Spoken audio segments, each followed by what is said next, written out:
Was that for your case or the following case? I have not been informed of any court report. I have not heard one. No. And you two for the second case, you don't have one? I You don't, sir? No. Okay. Thank you.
All rise.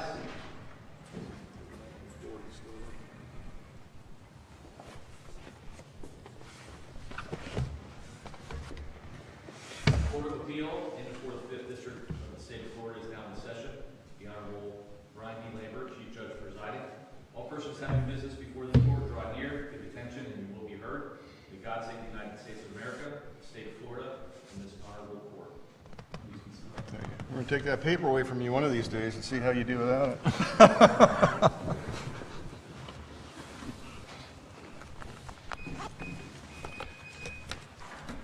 All right, good morning.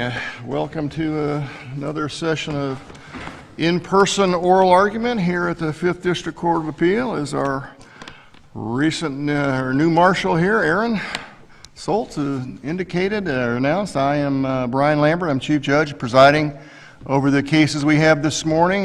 We do have two cases remaining on the in-person docket. Let me introduce the panel. To my right, your left, is Judge Rand Wallace, and then to my left and your right is Judge Jim Edwards. So we're here today for the cases. A couple things, and I'm reminding myself to say this after our oral arguments on Tuesday. Each side will have 20 minutes.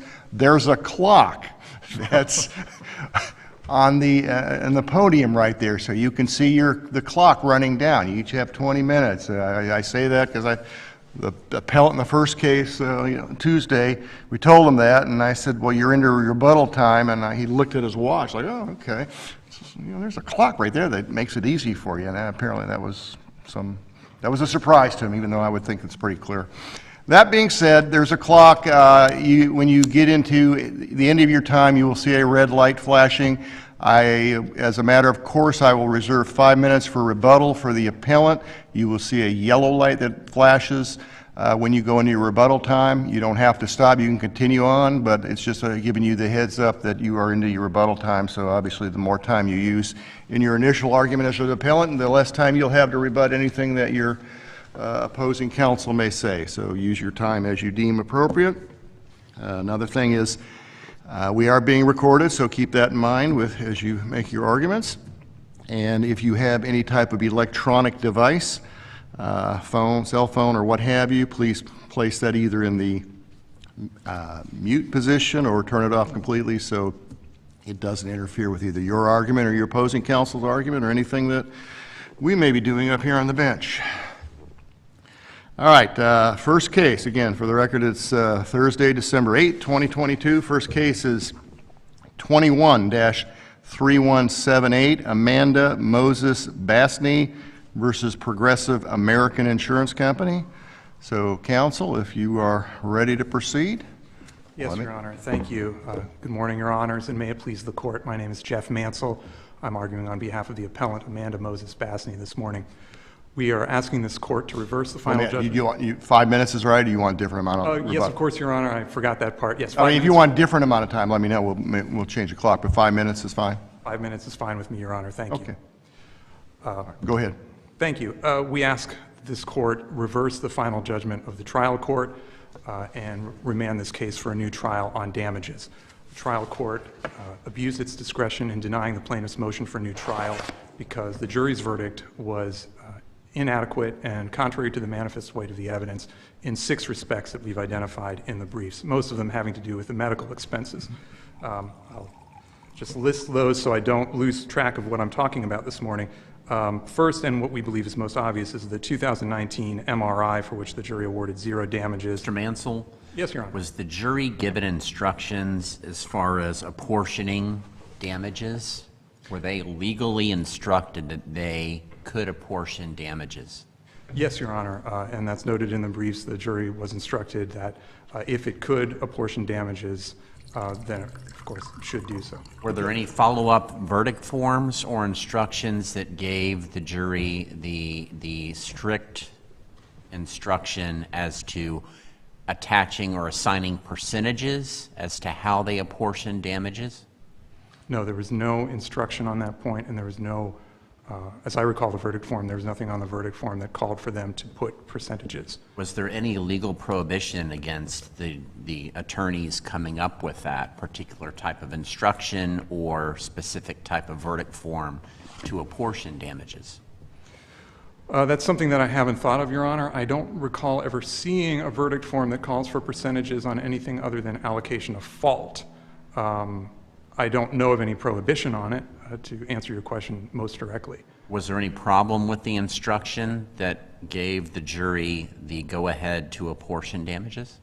There was nothing wrong with the court's instructions. Okay. It's a standard instruction, actually, isn't it? Yes, they did follow the standard instructions. Okay. And of course I see where you're going with that, Your Honor, that the jury was free to apportion damages for medical expenses if it could, between what was caused by the motor vehicle accident and what pre-existed the motor vehicle accident. But there's, of course, a limitation on what the jury is allowed to do that's governed by the case law and Section 768-043, and that is that whatever the jury does, it must have a logical relation to the evidence that it received. And in this case, with the bills that we have identified in the briefs, we believe that that logical relation is lacking and that the jury had to have gone somewhere beyond the evidence and into the realm of speculation and conjecture. Well, there was conflicting evidence, too. It wasn't all one-sided, right? The appellee had their competing experts that evaluated the history of prior soft tissue injuries as well. And the jury is also instructed you can use, I believe, you can use your common sense. Even if they're not medical experts, they can evaluate the evidence and they can come to a conclusion applying, among other things, their common sense to reach a verdict. Is that correct? All of that is true, Your Honor, but that, I think, brings us to where the actual disputes were in the case and where the different parties disagree on how we begin the analysis. So Progressive's suggestion, as I take it from their briefs, is that you begin the analysis with, well, the jury could have just completely disbelieved the plaintiff's testimony and her treating doctor's testimony and gone completely with Progressive and found that there was no injury or that there was soft tissue injury or that there was a temporary aggravation of a pre-existing condition. But those contentions were necessarily rejected when the jury found for the plaintiff on the neck surgery specifically. And since you, Your Honor, Judge Wallace, reminded me of the jury instructions, the jury was also instructed that in order to award any damages for any of these surgeries or any of the damages that the plaintiff claimed, it had to find but for causation. It could not award damages for the neck surgery without finding that the neck surgery would not have occurred but for this motor vehicle accident.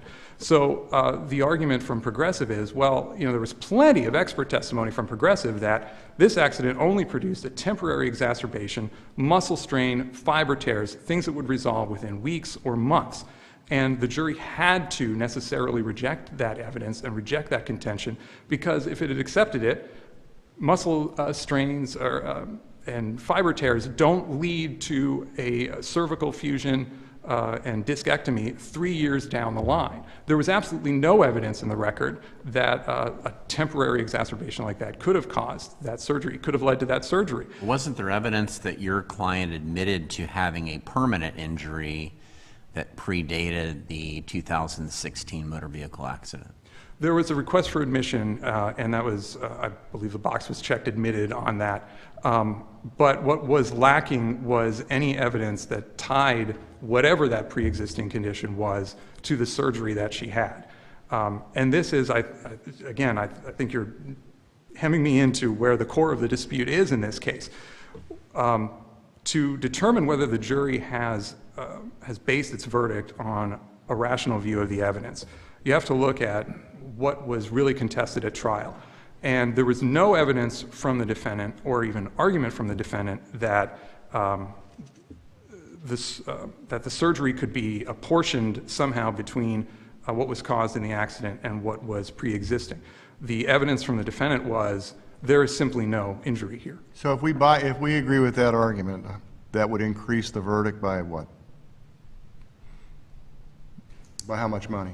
Well, we have not asked for an additor. We've asked for a new trial on damages, Your Honor. But I think that at least the verdict would have to be increased to account for the full surgical bill of Dr. Freeman.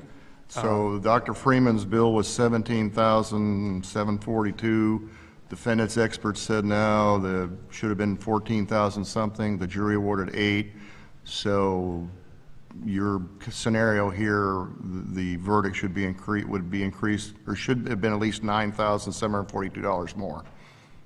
I think, Your Honor, on that one issue, I get you got all kinds of things that you're talking about in your brief, but so I follow what you're saying, that's error. That's obviously, you're starting with it, so it must be something that's got your mind working on it.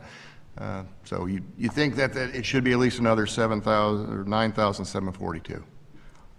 I would say that our position is that the jury should have at least accepted the floor of what Dr. Schneider presented them with. Okay.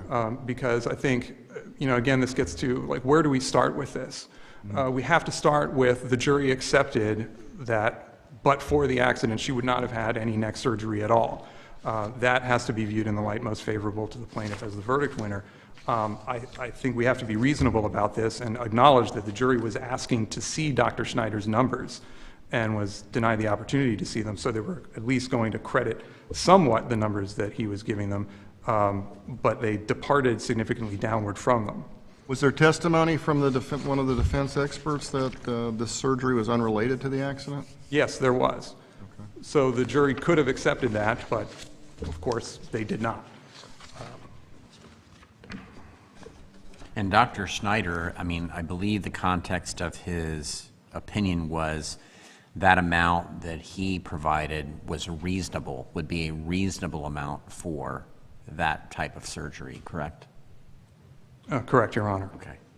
So there wasn't any prohibition from the jury going underneath that number, at least from the evidence that was actually presented in the trial.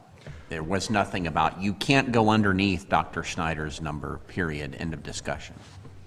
I think under these circumstances, no, they could not have gone underneath his number because there was... My point is, there was nobody in the trial that said, jury, you absolutely cannot go underneath that number. I understand that's your position now, that that was the reasonable floor, but that was not clearly communicated to the jury during the trial. Is that correct? It's correct that nobody instructed the jury never to go below that number, but I don't Did think... anybody argue to the jury never to go underneath that number? I don't remember, frankly, Your Honor. I don't remember if plaintiff's counsel argued in closing that Dr. Schneider's number was a floor. I would just submit that from an evidentiary standpoint, it was the floor. Let me ask you this. So you have this standard instruction, and I get it. I mean, I was certainly was involved in many trials, this motor vehicle accident trials, as a lawyer and as a judge. So you have this scenario where the jury says, okay, you can apportion if you can and just award damages for the aggravation part, but if you can't, award the full amount under this, for the injury. Did anybody at the end of all the evidence, I mean, if I'm gleaning from what you're talking about today and in your briefs, you're saying, look, it appears they may have apportioned, but there's no way they could have apportioned it. There's no, there wasn't anything presented from the other side saying, here's how you apportion it. So you're saying this is just kind of speculative, that there's no evidentiary basis for them to have done their apportionment. But at the end of all the evidence, did your side move for a directed verdict or partial directed verdict to say, hey, Judge, the defense put on no evidence that would give any guidance to a jury as to how to apportion this, so if they find that there's legal costs, which they eventually did, instruct them that they have to award the full amount?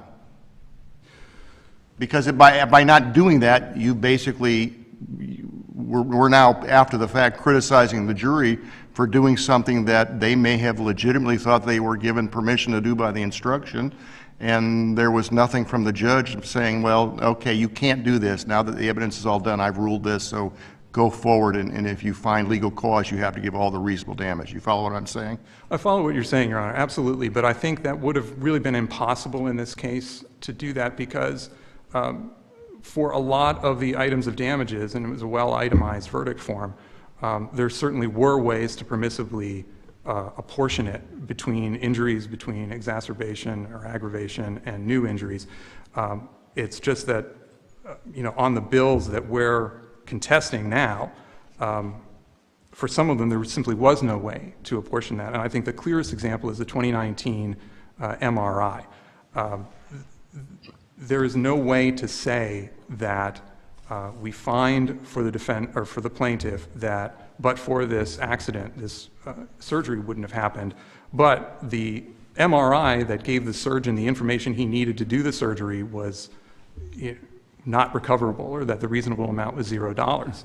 For instance, the chiropractic care, that can be apportioned because the chiropractic care went to the back injury, which the jury found was not related, and to the neck injury, which the jury found was related. So I understand what Your Honor is saying, but my answer to that is twofold. One, I don't think it was possible to delineate, to hem the jury in on what it was allowed to do, when it certainly was allowed to divide, to some extent, some of the bills. And the second thing is that there is no requirement in the case law for a plaintiff to preserve this issue by asking for that kind of limitation. And I go to the cases we cited. They are a little bit on the older side, but never been called into question. Allen versus Powell, Citizens Insurance versus Harris. These are the cases from the Supreme Court in the 1940s, which were essentially codified in the additor and remitter statute. So I just submit to the court, we're not required to ask for a specific jury instruction hemming the jury in to certain numbers in order to preserve the issue that the jury's award of damages has to bear a logical relation to the evidence.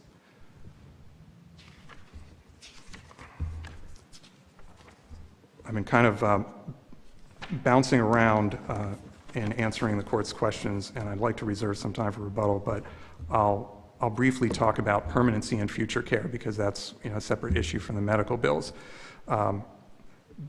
Again, going back to what the parties actually disputed in this case, the defense certainly disputed that the neck injury was caused by the motor vehicle accident, but what was completely lacking through their own witnesses and through any impeachment or cross-examination of the plaintiff's witnesses, what was never really contested was that the surgery itself left Amanda Moses Basney with a permanent injury that's going to require future care and that's going to result in chronic pain.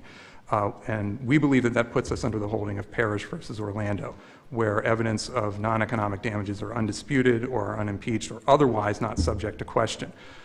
Then there is a requirement for the jury to award at least some amount for non-economic damages, and in this case, future care.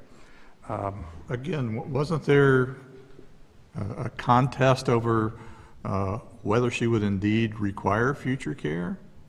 There was, Your Honor, but again, let's look at the nature of that contest. The contest was basically the defense saying she will have no future care from this accident because this neck surgery was completely unrelated to it.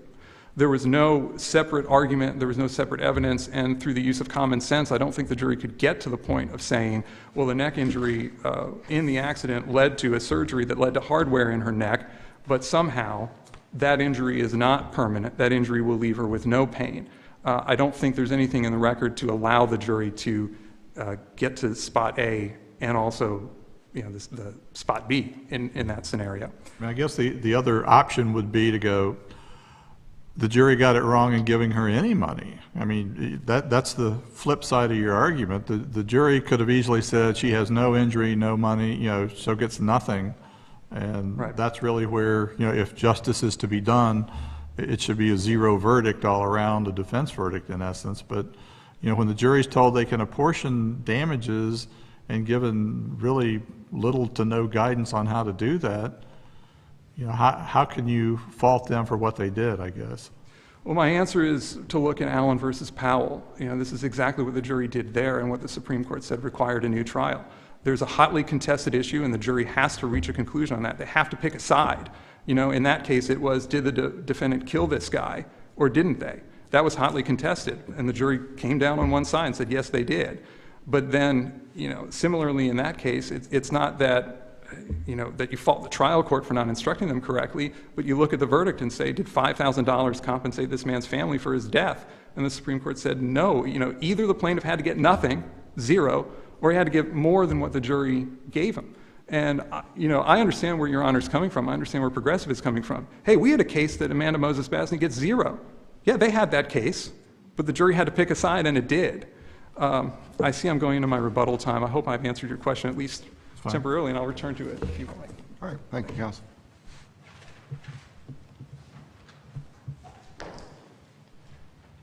Counsel? Before you start, wasn't it your office that said you want to have a court reporter here? We inquired if one had been ordered or would be provided, and we did not order one, Your Honor. So you were asking if we provided court reporters? Is that? We were asking if there was a court reporter here that was reporting for the other arguments, but again, we didn't order one for this proceeding. My assistant told me she contacted I the guess court. I misunderstood the clerk of the court when she said that you guys had said, in the civil case the appellee's counsel wanted a court reporter here. So I assume that meant you were bringing one, and we said that's fine if you wanted to bring one, I guess. I apologize for the confusion, Your Honor. Never had one before, I don't think, that I can remember here, but, because these are all being recorded, so you can Sure, always absolutely, Your listen Honor. to whatever anybody says here today, so. All right, well, we cleared that up. Thank you. Thank you, Your Honor. Good morning, Your Honors. May it please the Court. My name is Brooke Gaffney. I represent the appellees in this case, Progressive Insurance Company.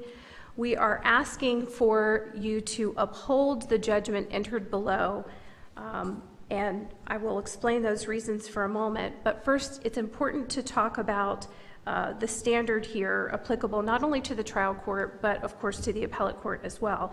And there's no dispute by the parties over that. But it's a very high burden, and the arguments, the briefs, plaintiff, or appellant rather, excuse me, has not met that high burden, which is to prove that the trial court clearly abused its discretion. And the trial court— In denying the motion for new trial? I'm sorry, Your Honor? Uses discretion doing what? In denying the motion for new trial, yes, Your Honor. Okay, so you don't think Judge Hodges abused his discretion? I do not think that he abused his discretion in denying her motion for new trial. That's correct. Again, we ask that the court uphold the judgment that was entered below. The trial court, and this is very clear in Florida law, the trial court has a superior vantage point, and they get to observe what transpires during the trial proceedings. They can weigh the credibility of witnesses, testimony, and other evidence that gets admitted in the case. Let me ask you this, counsel. It was difficult for me to make sense of some of the numbers the jury came up with. Have you got an explanation that shows they relied on the evidence and it all ties in very well? I do, Your Honor. I'll go down the list if that pleases the court. So the first issue specifically raised an argument this morning by my opposing counsel was this 2019 cervical MRI, to which there was no money awarded for that. That, from the case law, is not required. That MRI was 3 years post-accident. She had a very significant pre-existing history of cervical issues, and based on the case law, based on the case law, that second MRI, and that would be Myers v. Shantz and Pack v. Geico, there's no requirement, even though it's a diagnostic study, that a second MRI be awarded. With regard to the— Did the jury award money for the first MRI and then a few weeks after the accident? They did, Your Honor, and something I want to clear up about that, because while counsel, it got by both counsel for both parties, but it didn't get by the jury, and that was that the bill that was submitted, the actual bill itself, there was a total amount on the verdict form of $6,000. That's to DOC of Ocala Imaging? That's correct, Your Honor. Half of that was for the back? Actually, no. Looking at the bill, which was admitted into evidence and went back to the jury room, it included an MRI for the brain, ankle, cervical spine, and the lumbar spine. The jury actually awarded Ms. Moses-Basney $3,000 total for the Docs of Ocala. That was $1,500 apiece, which was the total amount of each bill for the cervical and the lumbar MRI. So she was actually awarded the total amount, which was what defense counsel conceded would be reasonable because it was diagnostic in nature. It was 3 weeks after the accident. The other amounts that you inquired about, Your Honor, clearly, we don't dispute that the jury did find that the neck surgery was at least caused from, at a minimum, an aggravation. And what it appears that they did is both logical and reasonable based on all the evidence they heard. Your Honors have already noted and inquired further about the apportionment instruction, which is the standard instruction that they were given. What they also heard was evidence not only from Dr. Schneider, who's our billing expert, they also heard testimony from other physicians, defense surgeon, orthopedic surgeon, plaintiff's own orthopedic surgeon, concerning what they would accept as reasonable. So the jury got a really good feel for what numbers would be reasonable for surgeries. And it looks Well, I mean, isn't part of the concern, perhaps, that Judge Edwards was talking about and that I thought about, it'd be one thing if you could look at the bills and say, okay, the jury went back and said, all right, 50-50. 50's aggravation, 50's, unrelated. So then you look at the medical bills, take your doctor's numbers as here's the reasonable billing, $128,000 for everything, and just split it in half, and that would come up to, and then that would be consistent. It seems like on some of these figures that the percentage of aggravation varies depending upon which bill it is. So how does that make, how is that an acceptable resolution based on the evidence in the case? That could be reconciled with the evidence, Your Honor, because for the surgery for the neck, looking at what Dr. Schneider, in a table that was provided as a demonstrative, that table did not go back to the jury, which I'll get to why that's important in a moment. But in looking at what the jury awarded and what Dr. Schneider determined was reasonable amounts for the neck surgery, it looks like the jury did exactly that. They split the amount, what was reasonable according to Dr. Schneider for the neck surgery, and that's what they awarded. Now, did they get it right to the penny? They did not. But would they be expected to do that when, again, that was not admitted into evidence? It was a demonstrative. They heard testimony from Dr. Schneider on that point. They did the best they could. And in fact, that they were attempting to get it right was evidenced by the fact that during deliberations, they actually asked for that, excuse me, Your Honors, they actually asked for that chart during their deliberations. So why didn't Hodges give it to him? Is he just mean-spirited, or? I don't believe so, Your Honor. I don't believe there was agreement by the parties for that Must not know him then. Go ahead. to go back. I apologize, I lost my thread for a moment. The other bills that were apportioned, Dr. You didn't let the table go in because it was just demonstrative evidence. It wasn't actually put into evidence, the table. That's exactly right, Your Honor. It was actually a part of a report that he prepared for litigation, which is why it was demonstrative only. Now, Dr. Fakowry's bill, he was the chiropractor that testified on behalf of Ms. Boza-Spasny. His bill was, I believe, the reasonable amount that Dr. Schneider determined. And again, Dr. Schneider determined it was a reasonable amount. He wasn't arguing, hey, you should award her this full or reasonable amount. It's up to the jury to decide, is it related? And the jury listened to the instructions they were given, and they apportioned it 3 ways. If you look at the numbers, you look at what Dr. Schneider said was reasonable for Dr. Fakowry. What it looks like is that the jury said, okay, we split the neck surgery in half because half was related, half wasn't. We're going to split this in 3 because it included both neck and back treatment. And it's not disputed that the jury rejected her back claims. So Let me ask you, if the jury, so you're saying that the verdict says that at least some of the surgery is related to the accident? I'm sorry, Your Honor. Some of the surgery is at least somewhat related to the accident, based upon their awarding some medical expenses for it. We do, Your Honor. It evidences they found So if that's the case, how would a surgical event not result in some permanent injury? Well, Your Honor, a couple of reasons. She had, based on the evidence, she had admitted to a prior neck injury. So she already had a neck injury. She had had 15 years of constant chiropractic treatment for both her neck and her back prior to this accident. And perhaps more importantly, on that issue of permanency, all 3 defense experts agreed she did not suffer a permanent injury. And while, yes, they did, not relate her neck surgery to... So they rejected part, the jury's verdict must have rejected part of that because they awarded medical expenses for the surgical event related to the accident that they believe was caused by the motor vehicle accident. So, it's kind of what Judge Edwards was alluding to earlier. If there's no permanent injury, this should have almost been a 0 verdict as opposed to a 55, and that kind of leads to the queries being made by your opposing counsel. Well, certainly it could have... Probably unhappy with a 0 as opposed to 55, but Sure. That being said, he's now scratching his head as how does anybody get to 55? Well, and the 2 things I want to address, Your Honor. Yes, it certainly does ask us, we ask the question, why didn't they give 0? But again, they were given an instruction that allowed them to apportion. And under Florida law, in fact, the 5th DCA has commented on this issue in, bear with me, Your Honor, Moore versus Perry. That was a 5th DCA case cited in our brief, and it involved apportionment. Ultimately, the judge said, or the 5th District said, we don't need a new trial here because the evidence showed that they could have apportioned. Who's the author of Moore? that case? The author of Moore, Your Honor, I believe was, I'm sorry. Was it any of us? It was not any of you, it was Okay, Judge I always hate Monaco. when I'm arguing against something I wrote. It was Judge Monaco, Your Honor. Circling back to Judge Lambert's question,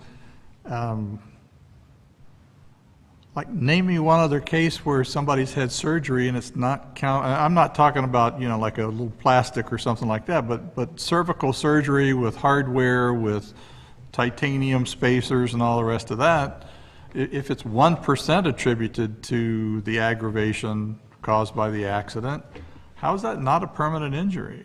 Well, this is the issue, and I think it's really the crux of all of this. There was certainly conflicting evidence, there's no dispute about that. But there was significant evidence that Ms. Moses Basney had not been honest with her treatment providers. And under prevailing Florida law, jurors can reject the testimony of experts where they do not have a full medical history and basis for the opinions. No, that I they're get it, giving. and certainly, you know, as Judge Lambert advised, I had my share of PI cases and trials, and I understand what goes on. And again, you could understand if they rejected that. But what we're talking about here is you've got surgery with spacers, screws, scars, whatever you want to be left with. And if it's 1%, if it's a 0.5%, if it's a 0.1% caused by the aggravation, how is that not a permanent injury that she suffered? Well, while her physicians testified generally that her condition was permanent, Dr. Freeman, who was her neck surgeon, testified specifically when asked about permanent injury, I don't believe they're of any significance. And he went on to testify that she probably had mild chronic neck pain. That would have been less than what she had prior to the accident. Did any of your doctors, your experts testify in the defense's case in chief that this surgery would have occurred anyways? I mean, I guess I can see that. I just don't, if they would have said, look, she's had surgery, she needed surgery, but it's not related to this accident, it's related to her pre-existing condition, and therefore, you know, when the doctors are asked in a trial, they say, well, this is a surgery she would have had, it's unrelated to the accident. And I guess under that scenario, that would perhaps make more sense as to why surgery is not a permanent injury related to the accident here, but is there evidence from, I mean, obviously their side says, yes, this is a surgery related to the accident. Does your side, the Dr. Lowell or whoever, say that? So the defense experts all agreed that that the surgery was unrelated, no permanent injury. They did not testify in plaintiff's case in chief at all, and no evidence was offered that, from defense experts that but for she would have had surgery at some point. What evidence the jury did hear, however, was about the pre-existing degenerative condition of her neck. And clearly, the weight of the evidence showed that she had some significant findings on her MRI diagnostic studies for her neck. And one of the defense experts in particular, I think actually both Dr. Lowell, but specifically Dr. Turetsky, who's a very well-qualified neuroradiologist, he explained to the jury what happens when one has a degenerative spine and how that degeneration progresses. So it was certainly reasonable for the jury to determine, well, she may have had surgery at some point. It wasn't, it was only after this accident. We're going to determine that this aggravated her pre-existing condition, and they gave her her past medical bills for that procedure.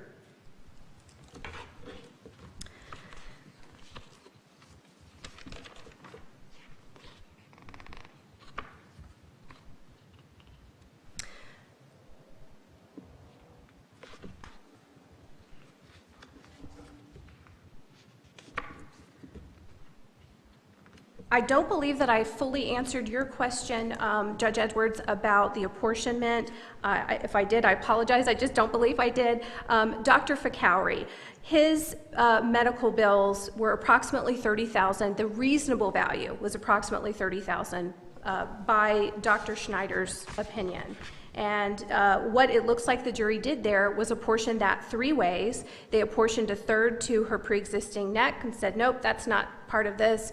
They took out a third for her back because all of her post-accident treatment with Dr. Fakhouri was both for her neck and her back. That's clear in the medical records that did go back to the jury.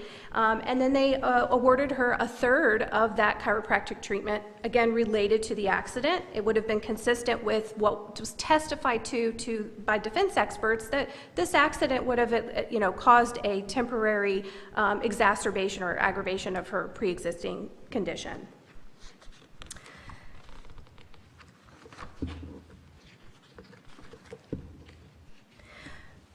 With regard to the points that appellant sets forth as reasons they believe that this should be overturned, or the judgment below should be overturned, I want to make sure that I've answered the questions concerning permanency. Again, they heard evidence about what Dr. Freeman said about them not, him not believing that her continuing issues were of any significance. On the issue. Well, let me ask you this. What about the comment that was made that during the testimony? Well, the hospital, we all know the hospitals will accept less than the amount billed anyway, so don't worry about I'll leave it at that. That sounds like that's not really proper. In other words, if we kind of reverse a little bit, you as the defense counsel certainly would be unhappy if the plaintiff's expert said, well, these $372,000 are a reasonable amount of money, and yeah, you're looking at this defendant over here, but don't worry about it. Insurance company will pay that anyway, so that's a drop in the bucket to them. You'd probably be unhappy about some kind of observation like that, even though Morgan talks about it all the time on their commercials. But so why does not the shoe fit for you? And they're saying, well, wait a minute. You don't get to say, oh, by the way, don't worry about what I said, because they'll always discount anything. They'll take 3 cents on the dollar or whatever. So, well, there's 2 points. Can we reverse on that alone? That's pretty egregious, isn't it? You can't, Your Honor. And the reason why is you cannot. The reason why is that there is still a logical and rational basis for the jury's verdict that they did reach. And again, we've discussed why that is, as far as the apportionment, the instructions that were given, and of course the conflicting evidence that was presented to the jury. With regard to your question about Dr. Schneider's comment, to answer that further. Did he just volunteer that, or did somebody actually ask him a question like, isn't it true that they discount these things anyways? Well, I was actually doing the questioning, and it was not elicited from him. He was asked... And ask him that specifically. It came out of his mouth. So. It did. He was not asked specifically that, and nor was it known that was going to come out of his mouth. At the end of the day, or rather at the end of his direct, and when he was cross-examined by the appellant's trial counsel, he conceded that it was something that he saw repeatedly in his line of work. However, he had not talked to Ms. Moses-Basney's provider, specifically the hospital, so he conceded that with regard to this case, he said it was more of a general statement. With regard to this case alone, it was just something that he conceded would be conjecture on his part. So you're saying then, as long as there's a reasonable basis in the evidence that the insurance covered less than the full amount from the hospital, and even though you're going to comment upon, at least tangentially, that there was insurance and jury disregard that actual evidence, you're saying that that's okay? No, Your Honor. The testimony that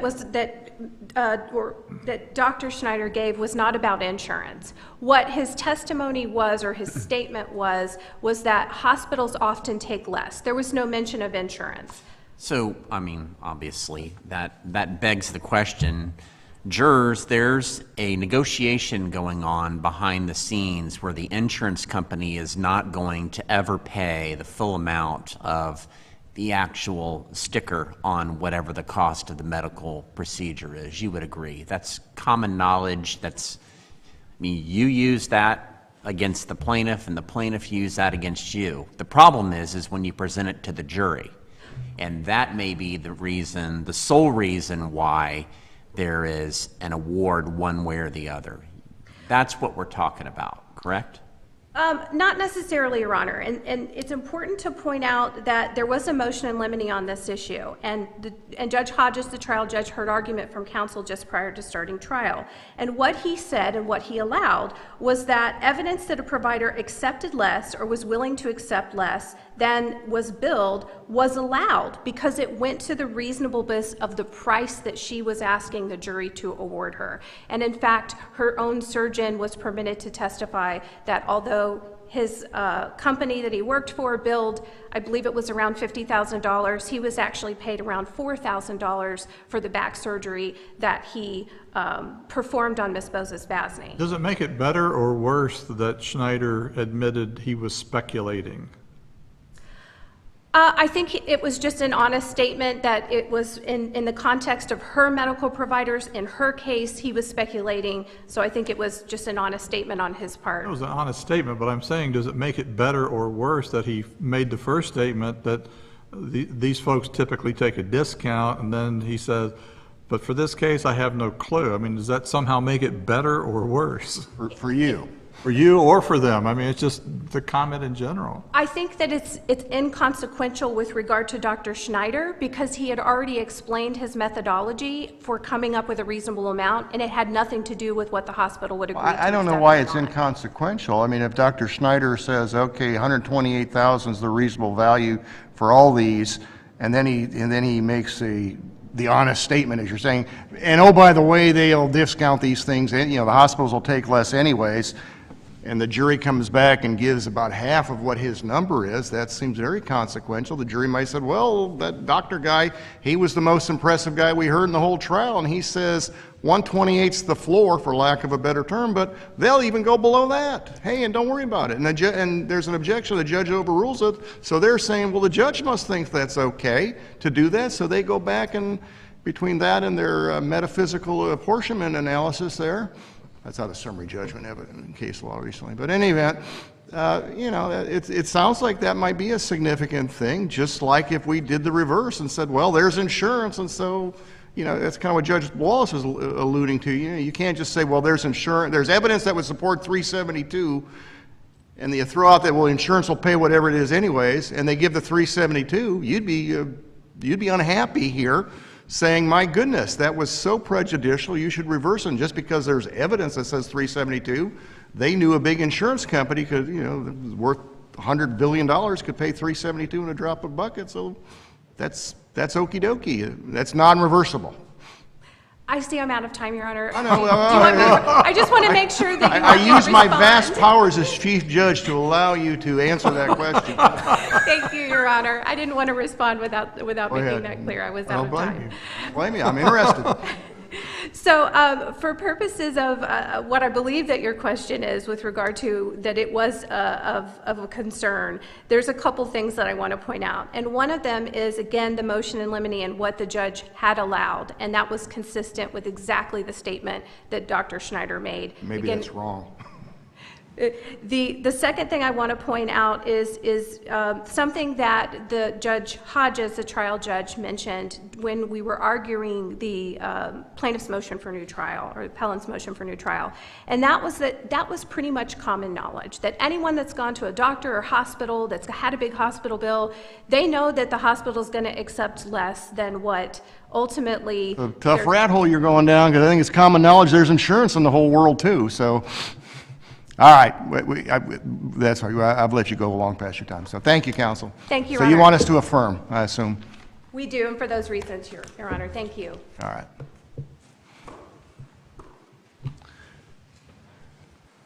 All right. Sounds like you can talk about insurance from this point forward, according to your opponent. Well, thank you, Your Honor. I do have a few things to say about the numbers, and of course, if the panel ahead. would like to kick me around a little bit, you're welcome to ask me any questions, obviously. There have been some explanations offered for the numbers that the jury arrived at, and I just want to briefly address why they don't really make any sense and they're not internally consistent. So the argument is that the 2019 MRI may be non-compensable under the factors that were discussed in Pack versus Geico and a couple other cases. But those factors only apply to allow the jury to decide there was no injury at all. So, if the plaintiff is dishonest, if she's not reporting accurately to her doctors and there's surveillance, the jury can say, you're not injured, we're not giving you anything. But that's not what happened here. It's a different ballgame once they checked yes to number one as opposed to no on number one. Well said, Your Honor. I agree with that. As for the 2016 bill, so the suggestion is that the jury really drilled down into what was on that bill and said these images are related and these images are not, even though counsel never talked about that. Now, if the jury was doing that, then there's really no explanation for the chiropractic bill, because the suggestion there is that the jury just said, well, we'll just divide it in three, and 3 is over here for the back, we're not giving her that. 1/3 for the pre-existing neck injury, we're not giving her that, and 1/3 for the aggravation of the injury, we'll give her that. That doesn't make sense with the bills themselves, because by far most of those bills were for the neck injury. Back injury was a very small proportion of the chiropractic bills, because that was addressed very early on after the accident, and the neck injury was treated for years afterwards. There's a suggestion that the jury just had a feel for the surgical bills. I would suggest that this is just not something that a jury can feel or can use common sense on. And you also have to look at what the jury actually did with those bills. They awarded a significant amount for the surgical center where she had her neck injury, but not so much for the surgeon who performed the surgery. So again, there's an internal inconsistency with how the jury treated those numbers.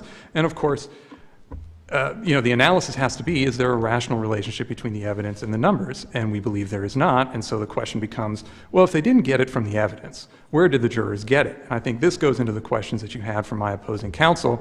And the answer that we've proposed is the jury got these ideas from this, unprompted comment from an expert on billing saying, well, hospitals will accept less anyway. And then... Do you think that in and of itself is enough to reverse? I don't know, Your Honor. I'd like it to be in this case, but I'll go on and say... We'll write that in there. And in this case, just this one alone here, right? Well, I think that it doesn't have to be, because this theme was returned to in closing argument, where defense counsel said, well, Dr. Schneider gave you these numbers. I think he went too high. Now, that's just not allowed, Your Honors. It's, the jury award cannot be based on the opinion of counsel. If they want to depart from the medical bills, they can have expert testimony explain why those medical bills are not reasonable, and they did. But to go below that, the only thing in the record that gave the jury any license to go below the floor set by Dr. Schneider was counsel's comments that he felt Dr. Schneider's numbers were still too high, and that is not a proper use of common sense. It's not a proper reference to any evidence in the case.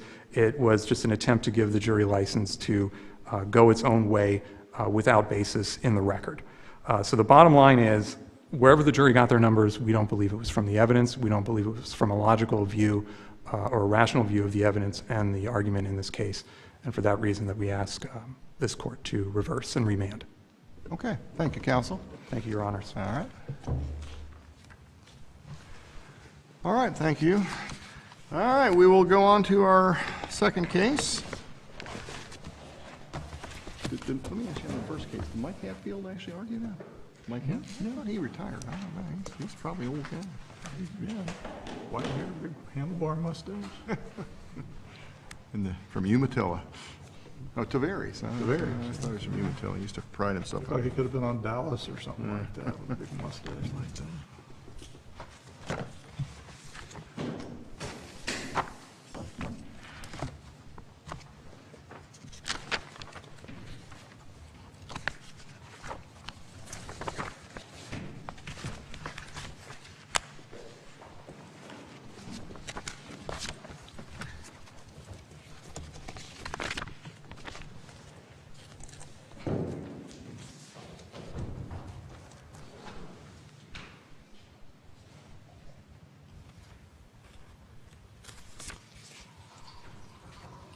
That guy out in the audience is one of our new staff attorneys. That's Jodis Woody. He's Okay, all right. On to the next oral argument case here. Again, it's December 8, 2022. This is case number 21-3201, Dontavius Olajuwon Grimes versus the state of Florida. Counsel, if you're ready.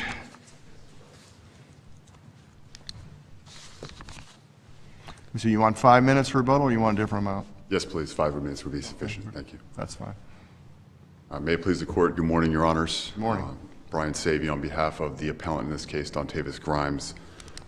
First, I want to start by saying I submit that based upon the case presented against Mr. Grimes in both his trials, consisting largely of the heavily impeached testimony of a single ID witness, the materially inconsistent testimony of his felon friend, Mr. Lloyd, and with no physical evidence linking Mr. Grimes to the crime, the testimony of Kendrick Kitchens would likely produce an acquittal if he were permitted to testify at a second retrial. And I understand, I know we don't get there unless Mr. Kitchens' testimony is deemed to be credible.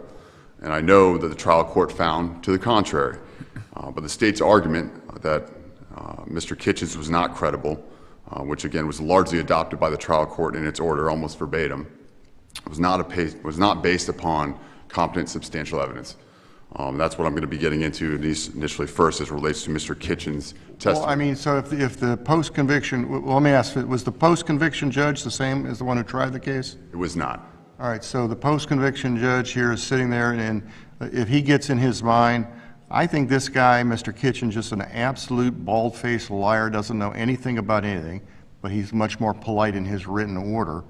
Why is it that we get past that and say, okay, judge, you committed a reversible error, let's have a new trial?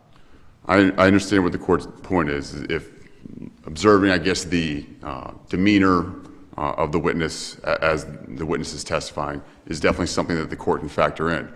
I think that there's an indicia of reliability within his testimony aside from any demeanor, whether the court found him to be not credible because of his demeanor or appearance. Did the post-conviction judge say that they were both in the same pod at the jail? Yes. So I mean, they were accessible to each other leading up to Mr. Grimes' trial, and certainly Mr. Kitchen could have said, I don't know, what are you doing? Why are you on trial? I know you didn't do it. I saw who did it. Right. That would seem, if I was, just kind of spitballing here, if I was Mr. Grimes, that would certainly be something that I think would be a good tidbit of information to provide to his trial counsel, saying, hey, there's the guy. And I understand that, and I think a lot of that was largely speculation as to what type of contact these two individuals had. Being in the same pod, I understand, I don't know that there was any evidence presented, and I don't believe there was. But I mean, the post-conviction judge is there, somewhat suspicious or dubious about, after you're convicted and sentenced, now somehow you all are talking more in the pod, and now Mr. Kitchen is coming forth with, if credible evidence, would certainly be of interest to a jury. And I understand that point, and as it relates to Mr. Kitchen's actual testimony, I believe the indicia reliability, there's certain things he testified to that did not come out during the trials that I think gives it an indicia of reliability. Because if the theory is that they collaborated together in the same pod to try to come up with and concoct this version of the events that Mr. Kitchen was a witness in the case, I think that there's certain... And then the post-conviction court might think, well, if they say, well, we didn't collaborate, maybe the post-conviction court thinks that that's somewhat of a dubious claim being made under oath by a guy convicted of first-degree murder and sitting in prison for life. Understood. So as I understand the question is that, There's many times some of us who've been trial judges sit in these kind of hearings, and all of a sudden we hear people who have nothing, could be perceived to have nothing to lose as sitting in prison for life, come forward and make these statements of exoneration under oath that seem like they could have been readily provided to a jury. And that's a good point. The readily provision, these facts that he testified to, Mr. Kitchens testified to, especially specifically about Ms. Torres, because I believe there was a connection to one of the witnesses and her boyfriend. There were certain facts that he testified to that none of this came out during the trial. So it would have been impossible for them to collaborate on these very specific facts that he testified to that Ms. Torres actually corroborated through her testimony, specifically that she was dating someone named James, that James did cut people's hair for a living, that James did sometimes stay with her at the Arlington Apartments with her. James was at the Arlington Apartments on the day of the homicide. Her apartment was 3 doors down from the entrance to the apartment complex. She smoked marijuana during the time period of the homicide. Wasn't there a big problem with the timing that evening as far as the evidence presented during the trial and the times that these events occurred was very different from the timing that Mr. Kitchens provided in his testimony, correct? That was a major point made by the state as an argument, obviously, and adopted by the trial court. Did any of the witnesses at the trial corroborate or were consistent with Mr. Kitchen's timing of the events and how they occurred? Not the specific time that he gave, and I think he gave an approximation of 4 p.m. And again, we're dealing with, I think it was July, when we're dealing with this time period of the homicide. I don't remember the exact date, I don't have it in front of me. I know it was in July. So we're dealing with a situation where the sun doesn't go down till much later, and at this point in time, the difference between when the actual homicide is supposed to have occurred, which they pinpoint as 5:49 p.m. by the call that comes in, the 911 call initially, the difference between 4 p.m. and 5:49 p.m. I think is negligible, and I think it would have been more suspicious if Mr. There Kitchen. was like a 3 o'clock or a 3:30 timing somewhere in there as well, too, correct? I don't recall seeing that. I recall him saying approximately 4. That was my recollection, and that's what I believe I cited in there. But I'll defer, obviously, to the record. If that was in there, I'm not going to dispute it. I believe he was estimating. Obviously, he indicated he was not wearing a watch. I think it's reasonable to believe that in his lifestyle that he admitted he was living at that time, he was kind of a going house-to-house transient drug dealer type. I believe he admitted that's what he was doing that day. He was very forthcoming with his testimony about his activities on that day. So we're dealing with a situation where he's just out in the street and doing what he's doing. He's not sitting there saying, okay, I got this appointment at 5:30 I need to go make. And he doesn't have like landmarks of time where he says, that are defining his day. I think that's the best way to put it. So I don't believe that is a huge problem, because I think it's more suspicious if he comes before the court and says, oh, it was 5:35 p.m. when I made these observations. I think that's far more suspicious, because the time does come out during both trials as to when the 911 call comes in. That very definite time does come out. So I submit that was the major point that they were saying was conflicting with, other than obviously the identification of the perpetrator, that being a huge point. But as it relates to it, I don't believe I believe it's a negligible difference based on the circumstances surrounding it.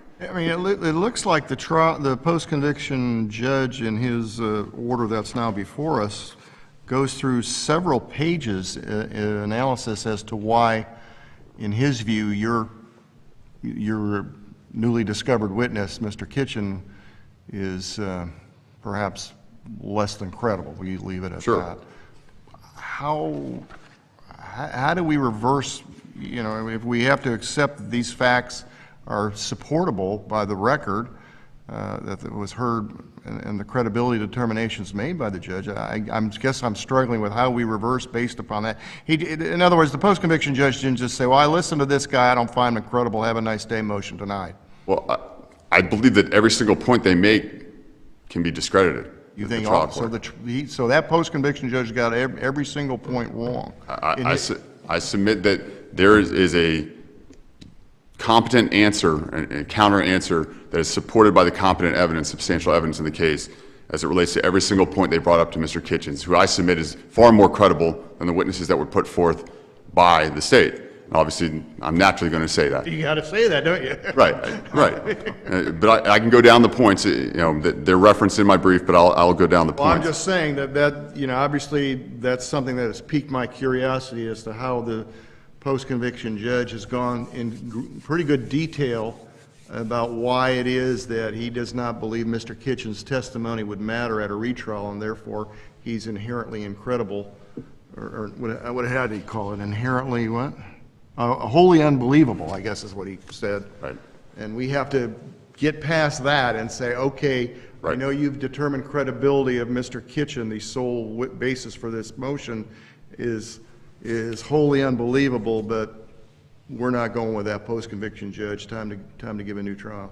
I think there's either a rational explanation to counter every single point made, or they're not based, or the finding is not based on the competent substantial evidence. And specifically, I'll go down. There's in its order, the court cites that Mr. Kitchen's first letter provided no details other than the conclusion that the defendants did not commit the crime. The court disregards the fact that the Cocoa Police Department, specifically Detective Bradshaw, recorded an interview after learning of the letter with Mr. Kitchen, and that Mr. Kitchen was not impeached at the evidentiary hearing with a single inconsistency from his interview with Detective Bradshaw. And I think that was a point brought up by appellee, is that, the first time that everybody's hearing about this identification of Mr. Dunham is at the hearing, which is not logical, and the state did not make that argument because they knew. They had done their own investigation into this by sending the agent out to go interview Mr. Kitchen. Well, what wasn't one of the significant factors, at least what I gleaned from the order, is, oh, by the way, Mr. Kitchen in his own trial basically tried to convince a young lady by the name of Megan Connor to basically give a false alibi for him. And so if Mr. Kitchen would do that, what is it, anything about him, that when he says anything should be credible in front of a judge on this post-conviction hearing? And I understand the point. I think the court Pretty significant point, at least to me. So again, I'm Sure. tipping my hand about, you really need to convince me why, when the Absolutely. judge is saying these things in the order, that The somehow we context- get past all that. Sure. The context of Ms. Connor's testimony, the court fails to mention that Ms. Connor never responded to the letters that Mr. Kitchen wrote to her, attempting to dissuade him of this belief that she was with him during the time of the homicide in his case. So if we're dealing with this, if she says to him, hey, listen, I wasn't there, stop bothering me with this, I'm not going to be a witness for you, and he's persisting, I mean, at that point in time, okay, yeah, he's trying to procure false testimony at that point in time, or at least I think there's a strong suggestion that he's trying to do that. I mean, he still could be right. I mean, he still could have been with her at the time, but regardless, But the post-conviction judge here seemed to believe her. right, that she wasn't with him, and that she he had went written to her lie letter. for him at his trial. Right. And I understand, and the point is that Mr. Kitchen was never given any opportunity to say, hey, listen, okay, I understand that you're saying you're not going to be my alibi witness, and I understand that, I'm going to leave it alone. He was never given that opportunity. He wrote the letter saying, I believe you were with me during this time, would you be a witness, as I'm sure it happens in a lot of cases. But he sends this letter, and we have a situation where she doesn't respond. She goes right to the police, turns him over, and says, look, he's trying to get me to be an alibi witness, and I wasn't. So at this point in time, I don't believe he's really trying to necessarily procure false testimony unless he's being provided an opportunity to know that she's saying, no, I don't agree with you. I don't believe I was with you on that day. So that would be my point to that question. I don't know if that answered it, but I'm attempting to. All right, so we're dealing with Mr. Kitchen's testimony.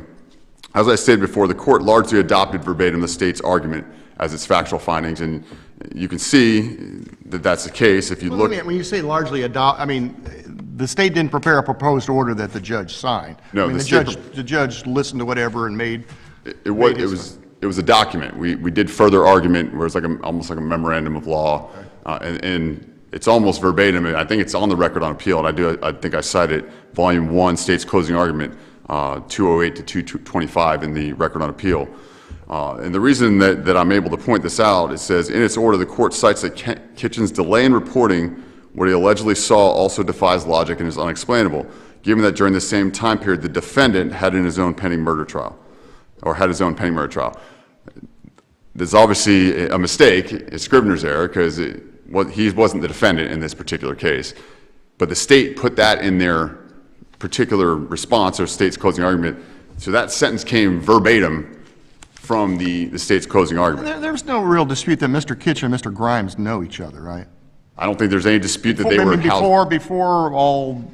Before the murders took place. I mean, I forget who was convicted. I mean, they knew each other. This isn't just somebody who was in the jail that says, boy, I remember that, and you weren't the guy. I don't know who you are, but Mr. Grimes, you weren't the guy that I saw do the killing, if that's the killing we're talking about. I don't recall any evidence being presented that they knew each other prior to the homicide. That's not my recollection. I don't believe that came out during Mr. Kitchen's testimony or any testimony presented by the state to say that, hey, look, these guys are best friends leading up to this. Was Mr. Kitchen's testimony giving at least the inference that he believed that a Mr. Dunham was the one who was the shooter? I'm sorry, can you repeat the question? I'm sorry. The post-conviction judge seemed to think that Mr. Kitchen was pointing the finger at a Mr. Dunham as the one who was the likely shooter Right. here, and the post-conviction judge obviously thought that was not too believable, considering Mr. Dunham and the victim were friends, and Mr. Dunham got a tattoo of the victim on it. Right, and that was in the record. Right. I submit that they were friends supposedly for 2 years. It's not like these guys were lifelong friends. I think that's the evidence that came out. More importantly, I thought it was highly suspicious that Mr. Dunham, when he testified, could not recall where he was when his close friend was supposedly murdered. I think that's a highly suspicious circumstance. If he finds out, okay, that's something that a life event that most people, if they have a good friend that's killed, they're going to say, okay, I remember where I was when I found out at least, and going to be able to backtrack and say, oh, I know where I was probably from that point in time. I don't think that's an unreasonable leap. And he got this tattoo. I think he got the tattoo in prison, if I recall correctly. Crudely made tattoo. So it's not like he went out and said, I'm going to go spend some money and, and honor this gentleman right off the bat. It was years later when he goes to prison, I'm going to get a crude prison tattoo. So I think that answered that. I'd like to reserve the rest of my time for rebuttal if I might. Sure. Thank you.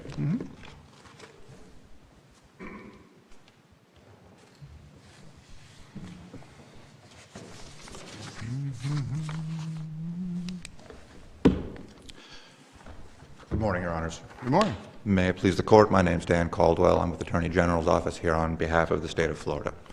Your Honors, it's the State's position that the trial court's finding of fact, specifically that Mr. Kitchen was not a credible witness, is supported by ample, competent, and substantial evidence. First, I think it's very telling that the trial court found that it defied logic that Mr. Kitchen waited so long to come forward with his letter. They were in the same jail pod together. This offense had happened long before, and it's only 2 weeks after the conviction that Mr. Kitchen says, Mr. Grimes, you know what, I'm going to write a letter. You're not the guy who did this. The reason this is important is because Mr. Kitchen had a reason to come forward with this. We know from the evidentiary hearing that he asked Ms. Connor to testify and give him an alibi. Now, there's been some characterization that they were simply disagreeing whether or not they were together at the time of his own homicide. Ms. Connor didn't testify to that. She said specifically he asked her to provide an alibi. He asked her to go to his attorney, told her what to say and how to say it. She even kept the correspondence, and the state did try to introduce that into evidence. Unfortunately, it was excluded based on a hearsay objection. So we don't know specifically what was written in these letters, but we do have Ms. Connor's testimony that Mr. Kitchen tried to get her to give him a false alibi. So we know he's facing this homicide trial. He tries to get a false alibi. That doesn't work.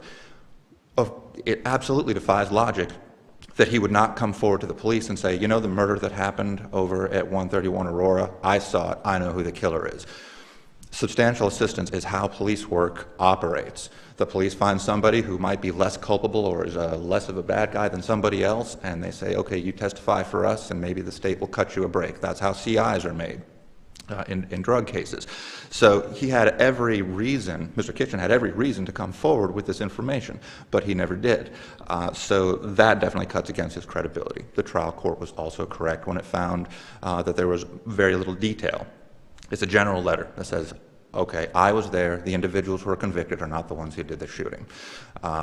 It's not until we get to the evidentiary hearing, and evidently there is some reference in the record to an interview with Detective Bradshaw, but there's very little questioning about what actually occurred there. But that's when we hear Mr. Kitchen's story, that he was at the apartment around 3 o'clock. He got there at noon. He smoked a little, hung out, got his hair cut by James Hooks at 3 o'clock in Mr. Hooks and Ms. Torres's apartment. She asked him to go procure some marijuana, at which point he ends up at 131 Aurora, meets the victim, they smoke a little, talk. Later on, Mr. Kitchen returns to Arlington Apartments. I can't recall if he's back in Ms. Torres's apartment at this point, but he sets up a drug sale at 4. Now, the argument that he didn't know what time it was because he didn't have a watch and it's summer, well, somehow or another, he did set up this drug sale with Jimbo at 4 o'clock, which is what allegedly put him out at the murder scene. Even the old flip cell phones had a clock on them when you opened them, so he must have had some idea of the time. And the time is very important because the time is corroborated by all of the other witnesses and the evidence. Ms. Torres, first of all, said she did not even get home until 5:30 because she got off work at 5:15. She got home at 5:30, let her dog out, heard the shots, ran inside, got her kids. Mr. Molosky, who I believe is one of the few witnesses who did not have any convictions. He testified it was between 5:30 and 6. He was watching the news. He heard shots. He called 911. He couldn't recall if that was before or after he stepped out into his yard, but he was told Was there yes. any evidence presented at the 3850 hearing that Mr. Kitchen and Mr. Grimes actually had any contact in the pod pre-Grimes's trial? No evidence that that occurred before the trial, no, Your Honor. The only testimony, there was a question asked, I believe, in cross-examination by the state where either Mr. Kitchen or Mr. Grimes had made a phone call to the other's family to ensure that they got a care package, but it's unclear. Was there evidence that Mr. Grimes and Mr. Kitchen knew each other before they were both put in the county jail? No, Your Honor, there was no evidence to that. Again, that didn't come up at the trial at all, and there was no evidence as to whether, there's nothing presented at the evidentiary hearing to that I can point the court to. But they were both in the same jail pod. 300, I believe is what it was, which is where one goes for violent offenses. And Mr. Grimes' offense occurred in 2014. I don't know when Mr. Kitchen's trial was. We only know he did face a homicide trial, and at the time of the hearing, he was facing a life sentence. So it would be we don't even know if the life sentence was for that homicide trial. So how would Mr. Kitchen know to tell Mr. Grimes that, oh, by the way, you're not the guy who did the killing for which you're being charged with, if they hadn't ever met each other before 13 or 14 days after Grimes was convicted? I can't tell you that there's evidence that states that, Your Honor. However, if they're both in the same jail pod, and we do know that there was some contact at some point before the evidentiary hearing, because as I mentioned, I can't remember whether it was Mr. Grimes or Mr. Kitchen, but on cross-examination by the state, Mr. Kitchen was asked why he would be contacting Mr. Grimes' family in regard to making sure he got his care packages, or vice versa. I might have those mixed up, but there was some type of contact, at least between Mr. Grimes and Mr. Kitchen and their family members in regards to the care package. And it is reasonable to assume people in jail are going to talk, the inmates are together. It's not unreasonable for the trial court to have concluded that it was imminently possible that... Possibilities, shouldn't that go back to a jury to let them decide which of the several possibilities are actually real? Not in this case, Your Honor, because the issue isn't whether or not Mr. Grimes and Mr. Kitchen had contact. It's whether or not the trial court's finding about Mr. Kitchen's credibility is supported by competent substantial evidence. And Mr. Kitchen's testimony itself does not... A lot of it seems to be these guys were together in the same pod, therefore they cooked it all up, which may indeed be the fact, it may not be the fact, but what's the evidence to support that? The evidence to support it is that Mr. Kitchen had only a very general knowledge. His own testimony, while not directly impeached, it was contrary to the testimony of all of the other witnesses. The timing is important because, again, it's impossible for Mr. Kitchen to have been in Ms. Torres's apartment at 3 o'clock because she did not get off work until 5:15 and did not arrive in her apartment until 5:30. James didn't have a key. She testified James did not have a key. They were not together at that point, living together, and while Mr. Hooks did arrive at the apartments, he didn't arrive until after the shooting, and he didn't have a key. So there's no way, first of all, that Mr. Kitchen could have been in that apartment. Ms. Torres also pointed out she does not know who Kendrick Kitchen is. He claims that he knows her. She says she did not. She did admit that she smoked marijuana back then, but she procured it herself. So that timing is very important. Also, the timing of the shooting lines up with the 911 call and with the reporting of the first officer. Officer Vieira Gonzalez testified that the first call went out. The call went out at 5:49. He arrived on scene with another officer at 5:57. Mr.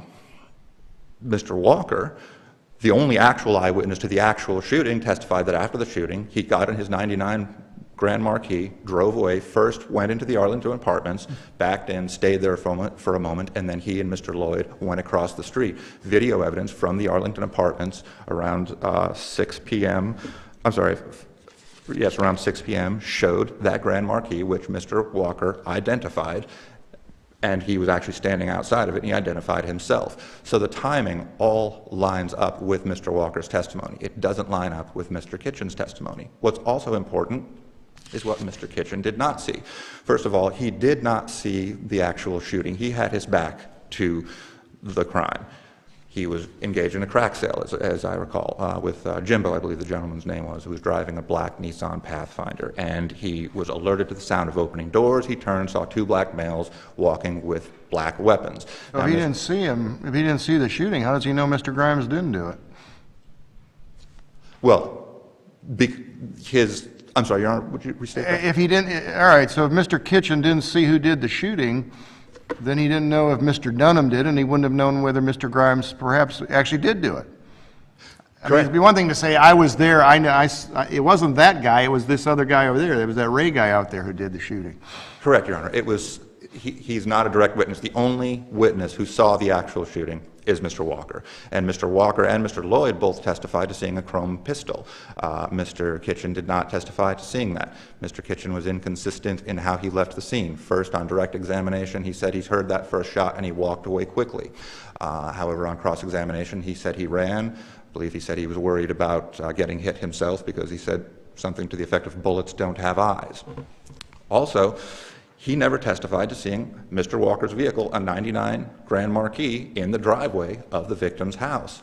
And both Mr. Walker and Mr. Lloyd testified that they were present in that vehicle and then during the shooting, and then they left. Granted, Mr. Lloyd did not see very much. He saw the chrome pistol, and then as soon as he heard shots, he went down on the floor. But Mr. Kitchen's testimony is completely at odds with all of the other witnesses.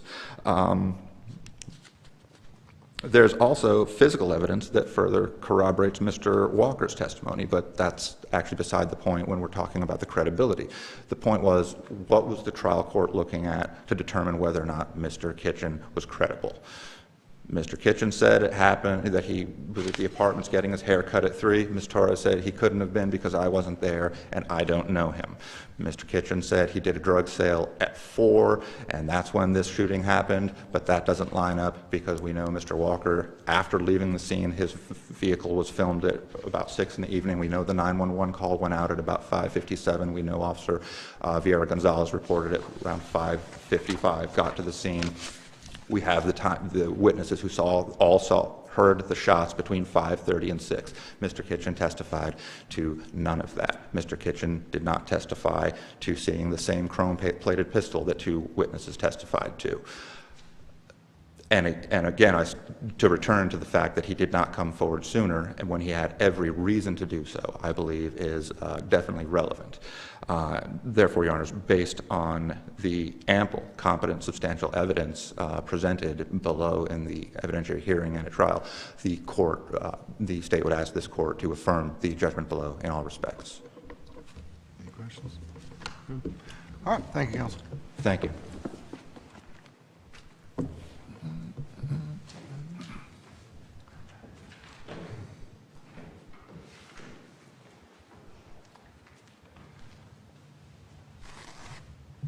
All right, counsel, looks like you have 4:22 on the clock on rebuttal. Thank you. All right. Counsel mentions that Mr. Kitchens only had general knowledge, and I don't believe that is an accurate recitation of what actually was presented on the record. And I've cited in my brief very specific facts that Mr. Kitchen testified to. I don't want to waste my time going through all of them, but I count at least 17 distinct facts that he testified to that were not just evincing a general knowledge. Furthermore, counsel argues... Did not see the shooting, is that correct? He's saying he did not see the actual shooting itself, and that is correct. That is what he testified to, but I think the logical inference from his testimony is who else would it have been based on what he saw? And he saw people roll up in a vehicle, get out, and approach. At that point in time, he saw the guns. That's when he decided, I'm not sticking around. As I think the comment was, bullets have eyes, I think was the comment. It's creative. Regardless, counsel also argues that, about the delay in reporting, Mr. Kitchen's delay in reporting, and it defies logic, is unexplainable. And I submit that it's far more logical than Mr. Walker's explanation for why he changed his story after 48 denials of being a witness to this, to identifying Mr. Grimes as the perpetrator. We have a situation where supposedly somebody else other than Mr. Grimes makes an attempt on Mr. Walker's life. And all of a sudden he decides, you know what, I'm emboldened. I'm now going to identify Mr. Grimes, who's not the person who made the attempt in my life, as the killer. I think it's also important to note he makes an identification of the person he believes to be the killer to law enforcement. And what does he do? He then backs off of that and says, no, it wasn't this guy named Bop. It was, I know who it was, but it wasn't Bop, even though I identified him. I think that goes towards his credibility.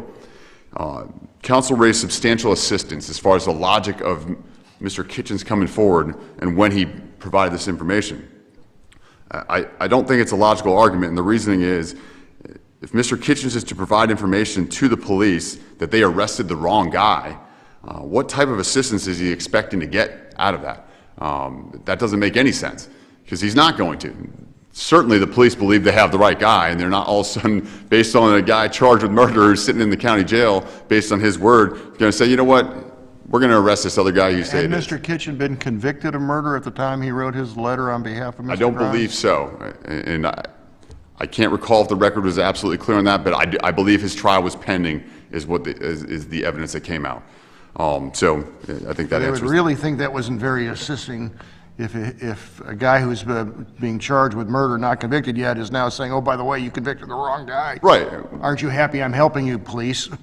Right, and what did he think he was going to get out of this? The state never established any motive, and I believe counsel argues something about this care package. That was not in evidence, and there was a question based on a lack of foundation. There was no predicate to it, and I probably should have objected to it, but he answered no, and it was done. I may have objected to it, I don't recall. But I do recall that question being asked with no factual basis. He denied it. There was absolutely no evidence of any connection, any reward, any motive for Mr. Kitchen to suddenly come up with this, concoct this story and to help Mr. Grimes, other than the fact that he actually was there as a witness and observing what had occurred. And he's maybe he's in the same pod, but as far as when he's finding this out, there's no evidence as to when he found out that they'd actually had a discussion about, hey, this is the facts of my case. I'm charged with a homicide that happened on 131 Aurora. And there was no evidence of that.